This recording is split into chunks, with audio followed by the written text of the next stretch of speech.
स्वामी तिन्ही जगाचा आणि आई विना भिकारी. आई आपल्या बाळाला जन्म देते, बोलायला शिकवते, चालायला शिकवते. आई आपल्या बाळाला जीवन कसं जगायचं हे शिकवते. आई बाळाला संस्कार देते. मागू कसा मी. आई म्हणजे दारातील पवित्र तुळस आणि आई म्हणजे वेदनेनंतरची पहिली आरोळी. अन मागू पुन्हा. कर्तव्याला कर्तृत्वाला पूर्ण करीत जी खंबीरपणे उभी राहते ती म्हणजे आई. आपल्या बाळाच्या मुखात जाणारा घास पाहून जिची भूक नाहीशी होते ती म्हणजे आई.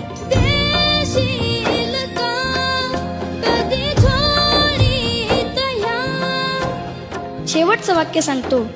आयुष्यात जी आपल्या बरोबर असताना तिची किंमत कधीच कळत नाही आणि ती गेल्यानंतर तिच्याशिवाय कशालाच किंमत उरत नाही.